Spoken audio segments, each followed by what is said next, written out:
Hey there, Terry Duff here, and today I want to talk about 3 things that really need to get addressed if you're battling a green swimming pool, if you came home from a vacation and you found out that you've got a swamp in your backyard, or you're battling with phosphates or bacteria. Today I'm going to talk about 3 things that really need to get addressed so that you can actually treat the core of the issue and get the algae killed and ultimately out of the water altogether. So let's get moving.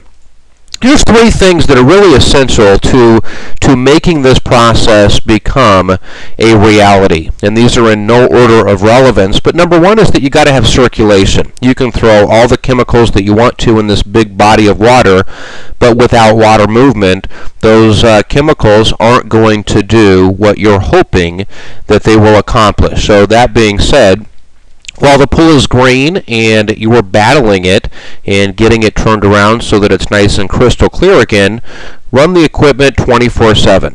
Okay. Number 2 is shock, and you can't overshock a pool. People talk about, certain calcium or TDS buildup and that sort of stuff.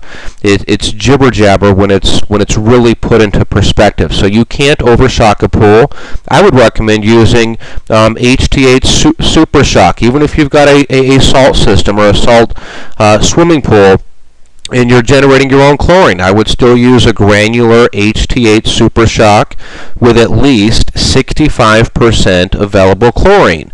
That is going to be the fastest way to knock out those pathogens, to remove the food source of the algae itself, and get the water as clear as it can be as quickly as it possibly can.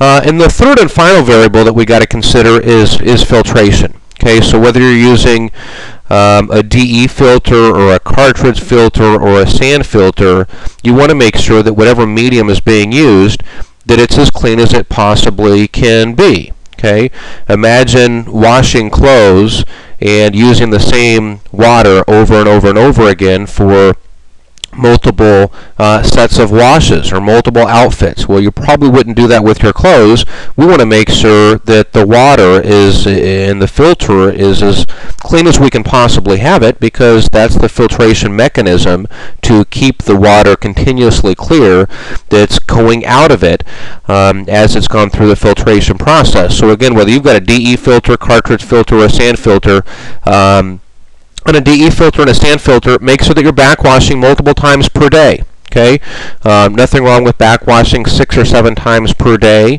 while you're trying to clear up the water. You can't over backwash your swimming pool. If you've got a cartridge filter, I know it's kind of a pain in the rear, but take apart, dismantle your filter 2 or 3 times a day, hose down the grids really good, and then reassemble. Okay, so those 3 things are really things that should be done and attacked aggressively to get this water turned around as quickly as possible. I'm also throwing in something that I think is really cool. I've created a whole bunch of secrets and techniques and really underground things that you can start doing immediately to buy your chemicals at or below wholesale pricing, and also things that you can start doing immediately to maintain your swimming pool by taking about 1/5 of the time that you're currently taking. These are completely free, just my gift for you for hanging out and checking out this LAMO video. And you can check out these free tips over at yourpooltips.com. Again, that's www.yourpooltips.com. Head on over there, grab your free goodies, and I will meet you there. Take care. Bye-bye.